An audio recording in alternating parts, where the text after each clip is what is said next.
La primera semana de septiembre, la Comisión de Constitución de la Cámara de Diputados va a votar la idea de legislar los proyectos sobre un cuarto retiro de los fondos previsionales.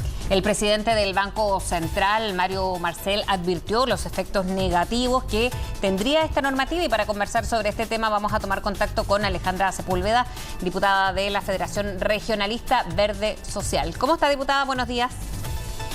Hola, Frecia, muy buenos días. Diputada, Sebastián, buenos días. Buenos días.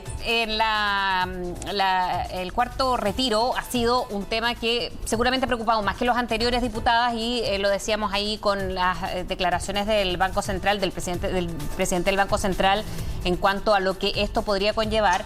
¿Se hace aún más preocupante, o cómo vio usted esta lectura en particular, con una situación muy crítica en lo económico que decían que se podría venir si se aprueba y avanza el cuarto retiro? Bueno, primero decir que tuvimos una sesión muy importante el miércoles, ¿no? Donde estuvo la Comisión para el Mercado Financiero, la Superintendencia de Pensiones y el Banco Central. Y donde todos expusieron, y lamentablemente no pudimos hacer las preguntas, y quedó para la próxima sesión, preguntas que para nosotros eran muy importantes y fundamentalmente en relación a cómo ellos ven la inflación, y desde el punto de vista de cuál es el peso, cuál es el factor, ¿no es cierto?, más importante de cómo construyen ellos este aumento de inflación y las complicaciones económicas que se pudieran entregar. Ahora, a partir del primer retiro, el diagnóstico que ha tenido estas tres instituciones han sido catastróficas para el país. Y eso no ha ocurrido. Entonces, de alguna manera, no es que hemos acostumbrado a estos anuncios, pero sí, no ha sido lo catastrófico que ellos plantearon en un primer minuto. Diputada, pero cuando usted dice sí, no Sebastián, ha sido lo catastrófico, ¿a qué se refiere? Es que te recuerdas, Sebastián, que lo que planteaban ellos, que poco menos que todo el sistema de mercado de capitales se iba a desplomar, que íbamos a tener, ¿no es cierto?, una desproporción en lo que tiene que ver con las inversiones, que no íbamos a tener liquidez, que no iban a poder liquidar, ¿no es cierto?, en el extranjero, como en Chile, ¿no es cierto?, las distintas acciones o propiedades que puedan tener la AFP y tener la liquidez suficiente para pagar, etcétera. Entonces, Sí, frente diputada, a esa situación, hubo una regulación que permitió hacer todo esto con cierto grado de racionalidad y tranquilidad. Claro, pero ese es uno de los efectos, ¿no? Que el Banco Central, a través de distintos instrumentos, logró mitigar los efectos del sistema financiero. Pero, por ejemplo, el Fondo E perdió más de 10% en el primer semestre de rentabilidad. El Fondo E, donde están las personas justamente que van a jubilar pronto. Y eso tuvo que ver precisamente con los efectos financieros de los retiros que impactaron las tasas de interés. Hay un efecto también desde el punto de vista de la inflación. Si bien está asociado al precio del combustible, también hay otros factores que no son volátiles, que tienen que ver con una mayor demanda, ¿no? Lo que ha elevado los precios. Hay efectos también en las tasas de largo plazo. Si usted ve los créditos hipotecarios esta semana, algunos ya se cotizan por sobre el 4%. O sea, efectos hubo, diputada. Sí, sin duda, Sebastián. Pero por eso que para nosotros era importante poder preguntar, porque vámonos al fondo D y al fondo E, ¿no es cierto?, que han bajado, y el promedio es lo que tú dices, alrededor de un 4,9% en anual, y esas son las cifras que nos dio además la superintendencia. Pero si esas personas que van a jubilar hoy día, que van a jubilar hoy, se aplica la tasa de interés, ¿no? La tasa de interés que aumentó, recordar, ¿no es cierto?, que es la tasa de interés técnico, que tiene que ver, y la pensión se calcula, ¿no es cierto?, en base a la rentabilidad, en base a la tabla de mortalidad, que es un tema que hay que conversar, y esta tasa de interés técnico.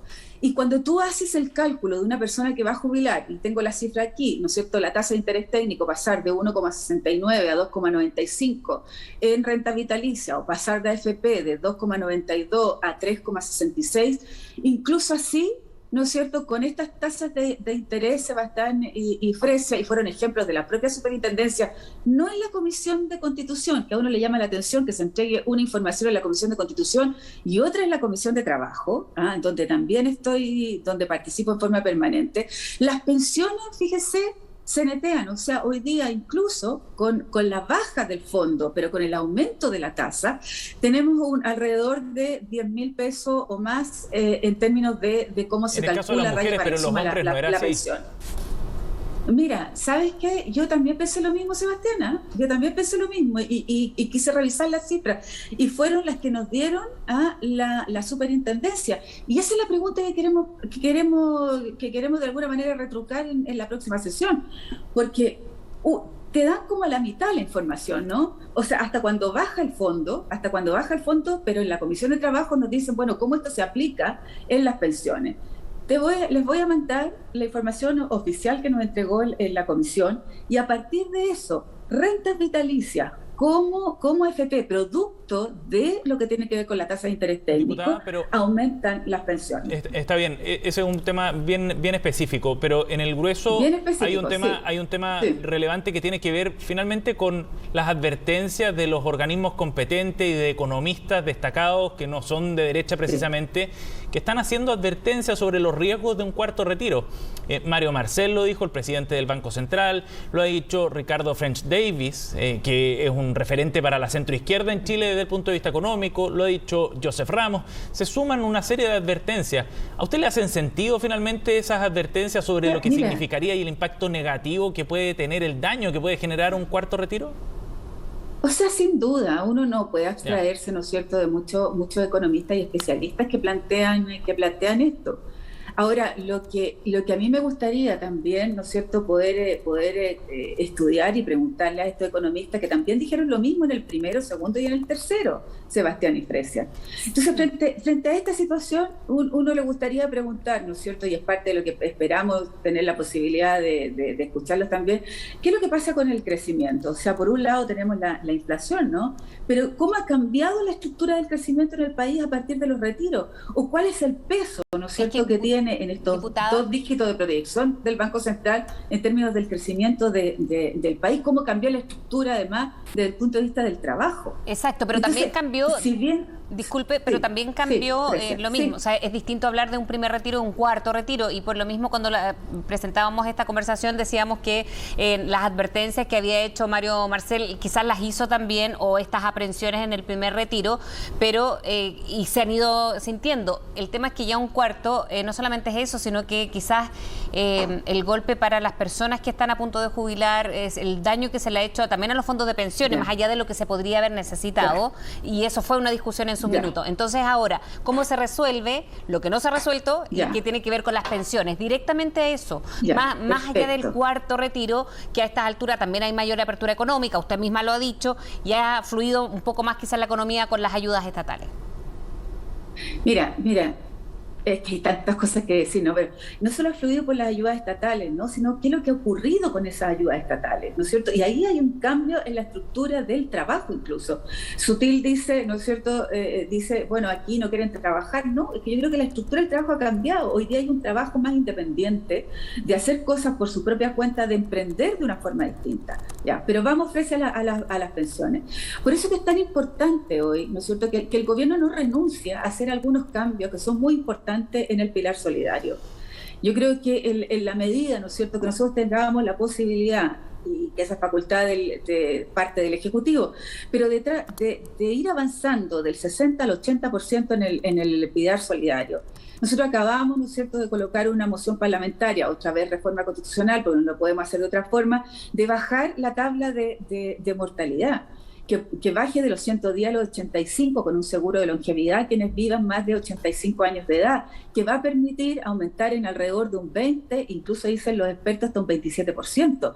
Entonces existe ahí, Sebastián, ¿no es cierto?, ofrece un margen en las pensiones que los podemos hacer hoy día, que no tienen que ver con la capitalización individual, que tenemos que esperar 10, 20 o 15 años que de alguna manera den su fruto, sino tienen que más bien con un cálculo que se puede realizar, y ahí tenemos un margen importante de decisiones que hay que tomar, y yo espero que el gobierno no renuncie a tomar esas decisiones hoy día, porque además son concordadas prácticamente con el 90% del Parlamento. Pero, ¿podemos mejorar las pensiones? Hoy sí podemos hacerlo, y sin ni un peso del Estado, por lo menos desde el punto de vista de la tabla de mortalidad. Sí, pero reducir la tabla de mortalidad, diputada, que hay una gran confusión respecto a eso, porque se cree que se calculan en base a los 110 años, cuando en realidad lo que se hace es un trabajo actuarial respecto a esas proyecciones, basado en estadísticas vitales del Instituto Nacional de Estadística, para calcular las probabilidades cantidades de sobrevida, porque en el fondo, si es que usted reduce a 85 y las pensiones se calculan sobre la base de lo ahorrado, cómo se distribuye hasta los 85 años, la pregunta es,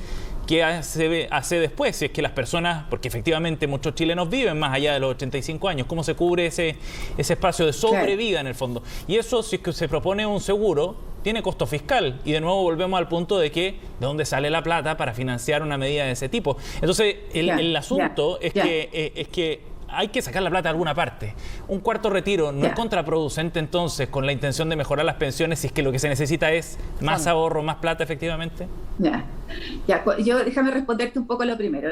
La tabla de mortalidad es cierto, son las expectativas de vida. Claro. Cuando tú hablas de 110 años y haces la ecuación de los retiros, es 0,02, ¿no es cierto?, la posibilidad de que una mujer viva hasta los 110 años.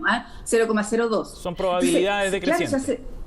Claro, es una probabilidad decreciente y por eso que a los 85 años esa probabilidad decreciente aumenta en 2 dígitos. Aumenta en 2 dígitos. Si lo tienen a los 90 años, aumenta en un 4%, si lo tienen a los 10, un 1, y tanto. Eso dicen los expertos.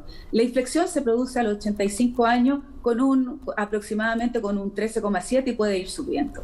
Ahora, ¿y por qué además nosotros decimos, bueno, lleguemos al acuerdo? ¿Qué es lo que pasa con los 6 puntos? O los 6 puntos de este aumento de cotización, donde además van otros seguros implícitos. Y este seguro es un seguro además que es muy fluctuante, pero va del 1.2 al 1.7. Entonces, porque además otros países lo tienen y es sobre los 85 años de edad. ¿Y cuánto cuesta eso? Sí, yo creo... ¿Cuánto costaría algo así, diputada? Mira, es 1.7, 1.01 de la cotización que tú tienes. Y uno podría agregarla, ¿no es cierto?, o sumarla al 6%, porque ya hay otros seguros adicionales que se plantearon en la reforma y que se votaron a favor en forma prácticamente unánime. Entonces, yo creo que hay formas de avanzar que tiene que ver con las pensiones y con un aumento, además, ¿no es cierto?, que es sustancial, de un 20 a un 27, que plantean los expertos, solo por el seguro de longevidad. Si aumentamos, además, la posibilidad, ¿no es cierto?, del pilar solidario del 60-80, tenemos tanto en rentas vitalicias como en pilar solidario, o sea, como en AFP, en retiro programado, la posibilidad también de un aumento importante. Y diputada, eso estamos todos de acuerdo. ¿Por qué no avanzamos ahí en el tema de las pensiones? Diputada, entonces, sobre la base de lo que el gobierno no renuncia a esto, el gobierno no renuncia a esto hoy día. Sobre la base de lo que hemos hablado entonces, reforma previsional, el impacto de un cuarto retiro en las pensiones, los aspectos macroeconómicos, todos los antecedentes que hemos conversado ahora y que ustedes han tratado en la comisión, ¿usted sigue apoyando el cuarto retiro entonces? Sí, yo sigo apoyando el cuarto retiro porque hay efectos que son tremendamente positivos también y que lamentablemente no se reconocen, Pero, diputada, hemos hablado de todos los efectos negativos que puede tener un cuarto retiro, de todas las advertencias, de todos los efectos que significan. ¿Y qué no se podría reconocer en el cuarto, ¿no? Que también lo hemos dicho, son muy distintos, o es muy distinto hablar del cuarto respecto a los 3 anteriores? Sí. Mira, yo creo que lo más importante es cómo hoy día estamos cambiando la estructura de crecimiento. Y no estoy hablando solo que el crecimiento se basa en el consumo, sino también en un sistema productivo que da vuelta a la pirámide, ¿no?